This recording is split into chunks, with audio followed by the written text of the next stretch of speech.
Hola estimados estudiantes, les habla el profesor Wilmar Ovares de la asignatura Globalización y Ambiente de la Escuela de Ciencias Exactas y Naturales de la UNED.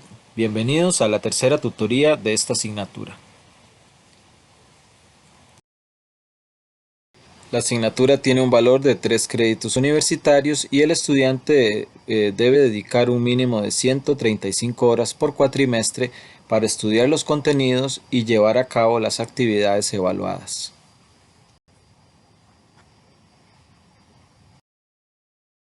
La asignatura Globalización y Ambiente forma parte del programa de Humanidades de la Universidad Estatal a Distancia. Es ofertado por la Cátedra de Sociedad y Ambiente de la Escuela de Ciencias Exactas y Naturales. La asignatura cuenta con 4 temas específicos que desarrollan los contenidos del libro de texto a evaluar. Las fechas están indicadas en esta presentación y en el cronograma de actividades, disponible en la plataforma de estudio y en la orientación académica.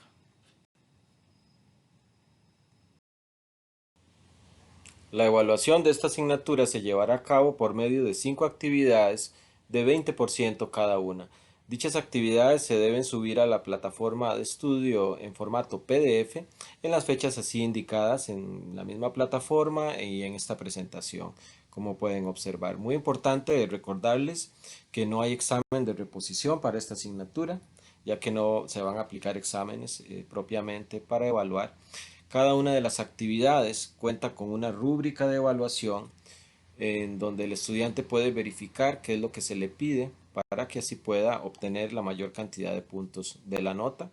Muy importante no cometer plagio, verificar qué significa eso. En el reglamento estudiantil está definido y es muy importante que el estudiante universitario tenga en consideración la importancia de no cometer este tipo de error académico.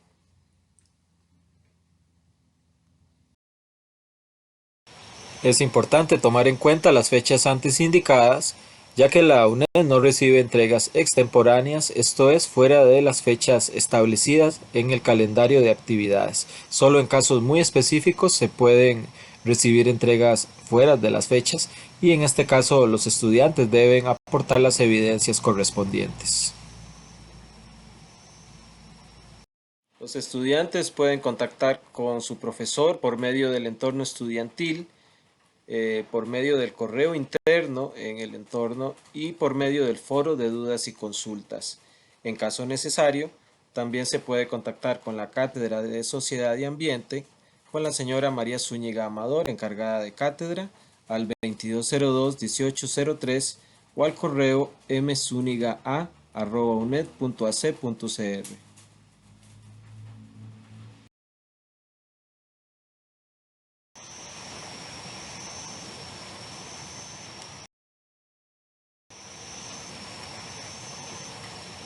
El libro se divide en 4 grandes módulos. El día de hoy estaremos estudiando con respecto a la globalización como marco de los procesos actuales de desarrollo.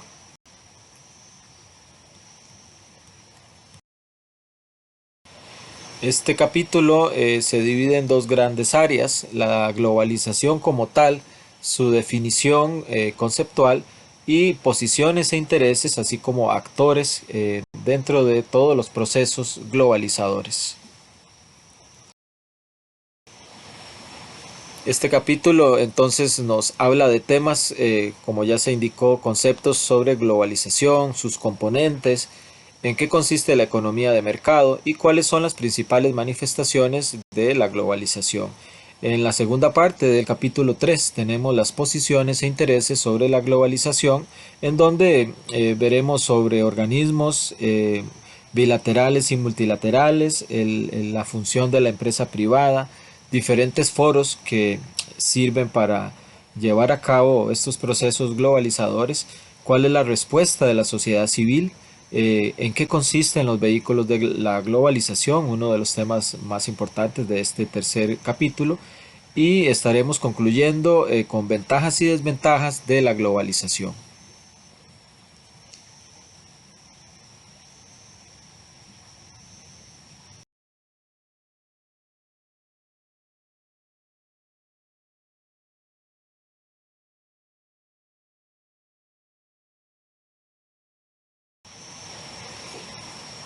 Hay componentes específicos de la globalización, lo cual conlleva la dependencia económica y algunas veces política de los países del mundo. Se busca establecer un mercado único mundial basado en el flujo de capitales de unos países a otros. Esto se dio principalmente en la segunda mitad del siglo XX, pero anteriormente se vinieron dando procesos a lo largo de la historia mundial, como se vio en el capítulo 2, que llevaron finalmente a la globalización actual. Como se dijo también, veremos ciertas connotaciones ideológicas, económicas, políticas, sociales y finalmente ambientales, que nos pueden ayudar a comprender mejor de qué forma este tipo de procesos se dan alrededor del mundo.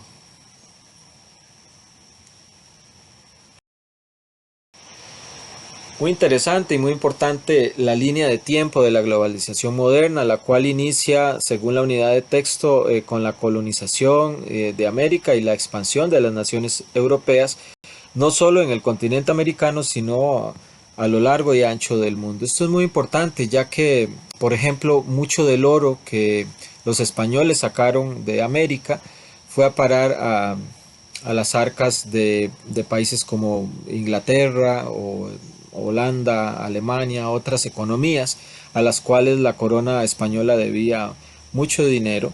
Poco a poco esta inyección de capital, esta inyección de oro fue creando un sistema bancario, un sistema organizado como lo vemos el día de hoy. Se empezó también a imprimir moneda o papel moneda con toda esa riqueza, con todos esos títulos de valor, lo cual dio inicio procesos que requerían de una economía en, siempre en acción, unas transacciones constantes de bienes, lo cual fue impulsado por los imperios coloniales europeos alrededor del mundo.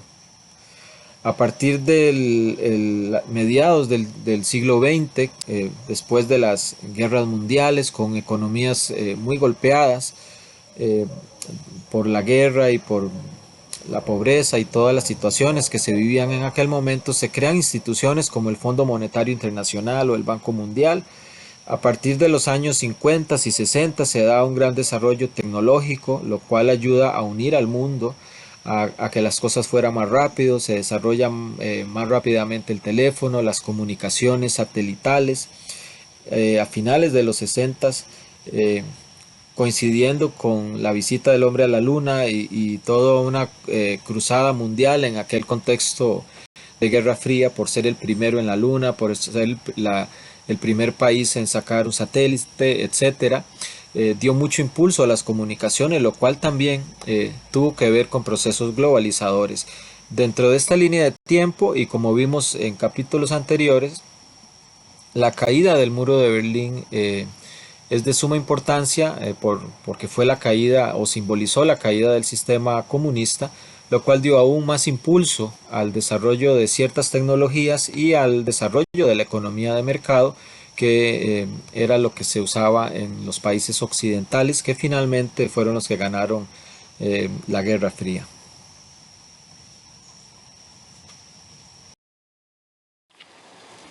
En la página 231 de la unidad de texto podemos encontrar algunas otras definiciones de globalización.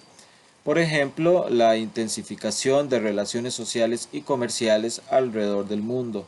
También se ve como un proceso histórico, como resultado de la innovación humana, el resultado de los inventos, nuevos productos, el aumento de la integración de las economías del mundo, y se describe también como la creciente circulación de mercancías, servicios, capital, entre otras, impulsadas por políticas de liberalización y el cambio tecnológico.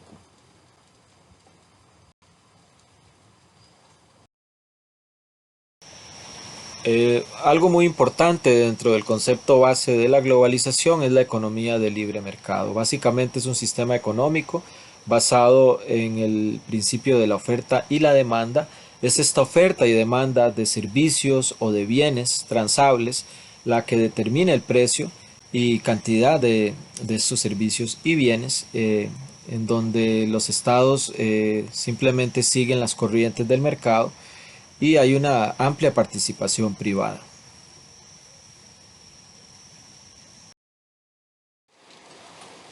Existen manifestaciones específicas de la globalización en varios contextos, en varios niveles, a nivel político, económico, tecnológico, social y cultural, y también ambiental. Todas estas manifestaciones, en todo caso, están relacionadas entre sí.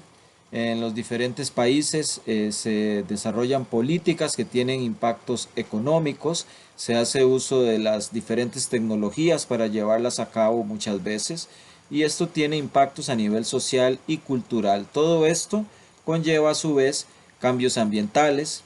Hay una gran influencia de la sociedad y de las poblaciones humanas en el medio natural. Por lo tanto, todas estas manifestaciones de igual forma se ven relacionadas entre sí en las diferentes sociedades alrededor del mundo. A partir de la página 233 se pueden encontrar mayores detalles sobre todas estas manifestaciones de la globalización, que es uno de los temas más amplios de este tercer capítulo.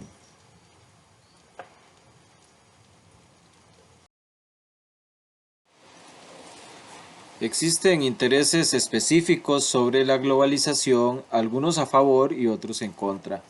Entre los organismos bilaterales y multilaterales que se encuentran a favor, se puede mencionar el Banco Mundial, el Fondo Monetario Internacional y foros internacionales que promueven el comercio, como la Organización Mundial del Comercio. Además, la empresa privada suele estar a favor de procesos globalizadores. Entre las instituciones que son más críticas al respecto, podemos mencionar a las Naciones Unidas y a organizaciones ecologistas alrededor del mundo.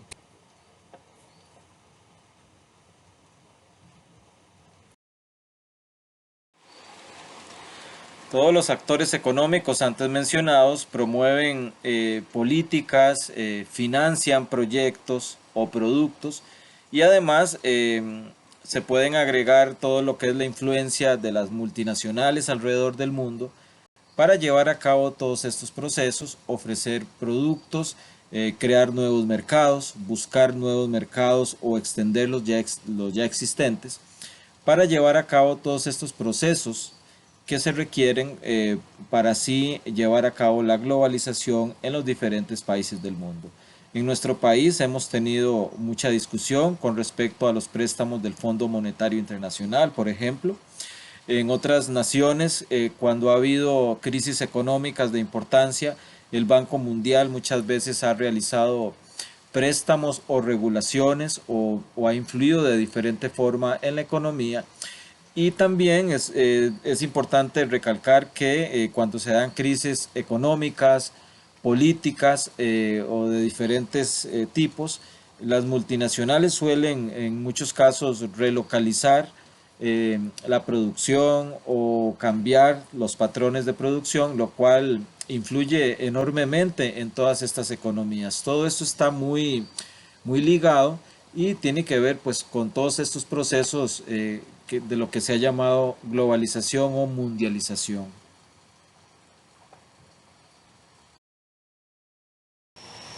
Vivimos en un mundo globalizado en donde originalmente los mayores intercambios eran transatlánticos, eso quiere decir entre Norteamérica y Europa, donde se desarrollaron las primeras economías industrializadas. Actualmente otras zonas del globo están también migrando fuertemente hacia grandes ciudades, grandes empresas, procesos globalizadores, como es el caso del Lejano Oriente. En estos momentos ya países como Japón, Corea, China, Indonesia, Australia cuentan con muchos recursos, con grandes economías que forman quizás un equilibrio diferente, el llamado Asia-Pacífico, en donde muchos países como China o Japón o Corea producen en muchos casos para no solo a nivel global, sino especialmente pensando en una zona de comercio a nivel pacífico, lo cual pues es una tendencia de salir de solo esta globalización a nivel transatlántico, y ya podemos observar cómo a nivel de Asia-Pacífico, sobre todo Asia con países latinoamericanos y americanos en general, constituyen una nueva área de grandes intercambios comerciales.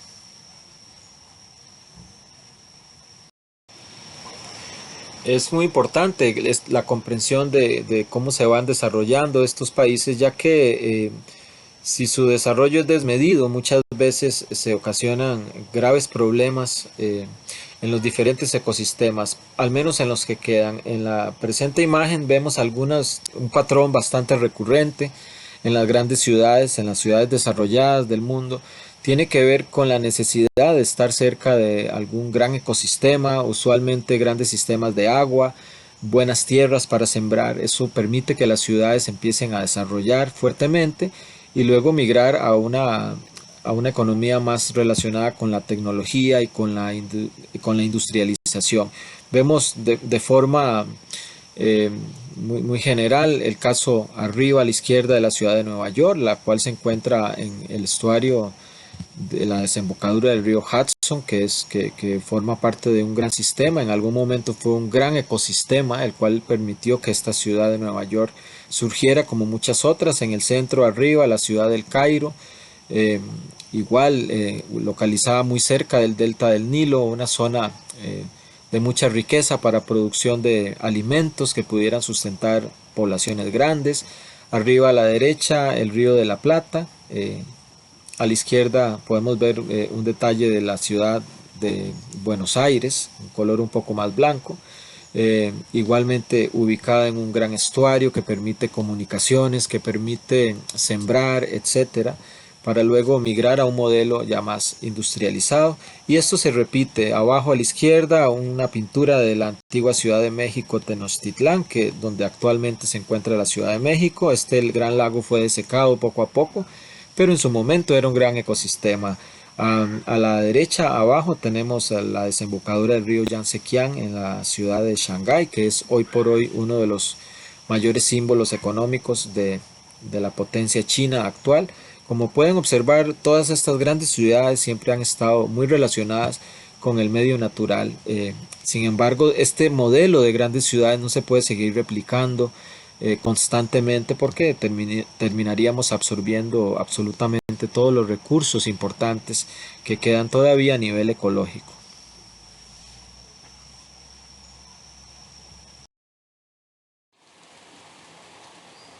La sociedad civil es uno de los sectores que más ha criticado y se ha opuesto a la globalización. Esto para lograr defender sus derechos en contra de los estados, organismos financieros o empresas privadas transnacionales, para lo cual se han creado diferentes organizaciones de la sociedad civil en todas partes del planeta. Dentro de los argumentos principales en contra de la globalización, se pueden mencionar la desigualdad creciente de ingresos entre países de diferentes partes del mundo, aumento de la pobreza y marginalidad, deterioro del medio ambiente, pérdida de la soberanía de los países y pérdida de la identidad de las naciones. Esto a partir de la página 267 de la unidad de texto.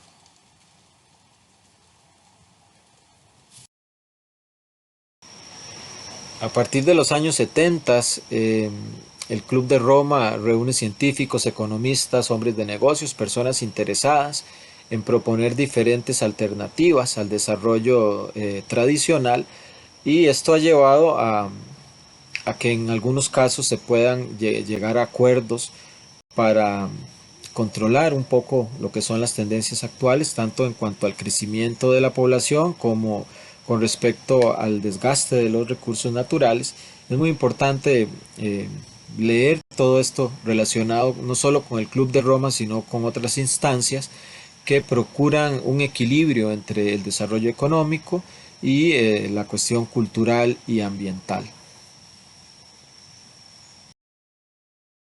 Un tema de gran importancia en este tercer capítulo que se desarrolla ampliamente es el de los vehículos de la globalización. Los vehículos de la globalización son organismos o diferentes actividades que se llevan a cabo a nivel mundial entre países, entre organismos bilaterales y países o instituciones para llevar a cabo esa globalización. Como ya se ha visto, organismos financieros como el Banco Mundial o el FMI, organismos de comercio internacional como la OMC, que rigen todas las políticas de comercio alrededor del mundo y muchas veces también dirimen conflictos entre países.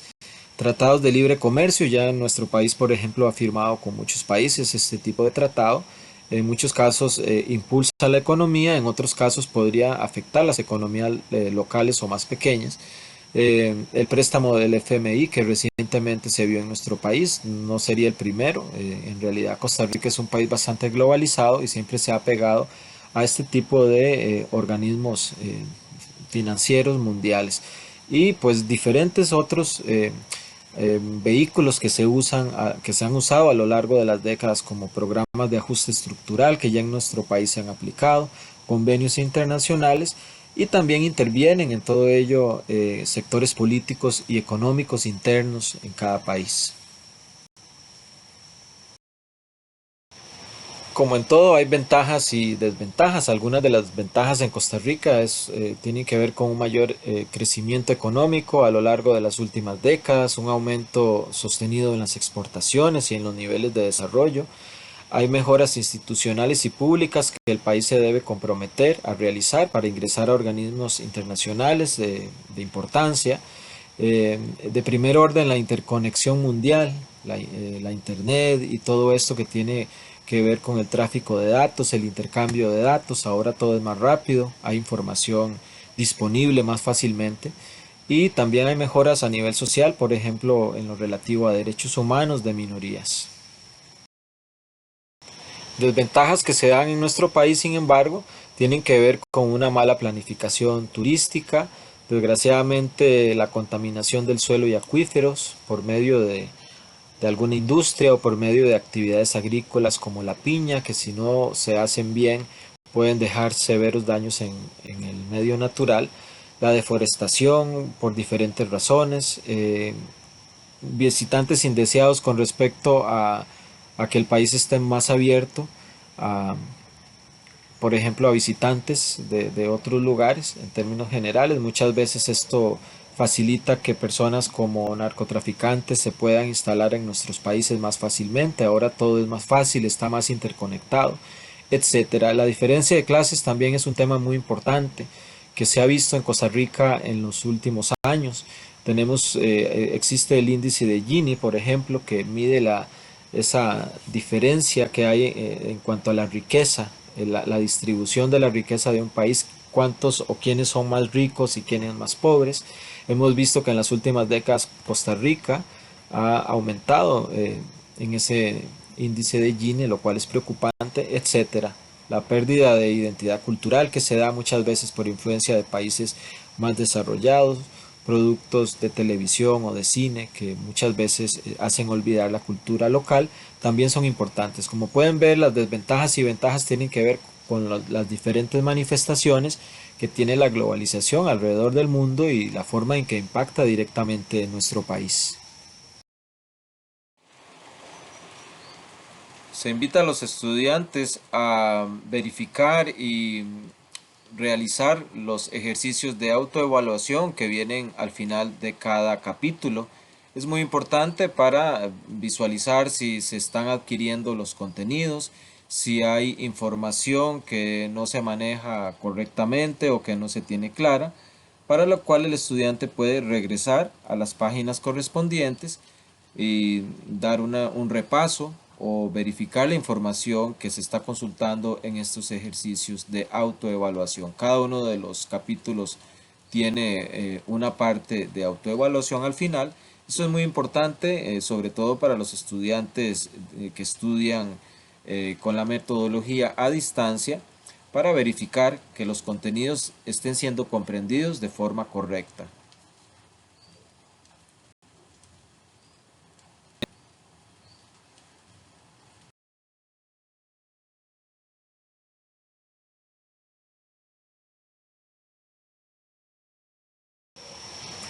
Llegamos así al final de la presentación. Muchas gracias. Espero que les haya servido todos estos contenidos para comprender mejor la unidad didáctica en su módulo número 3.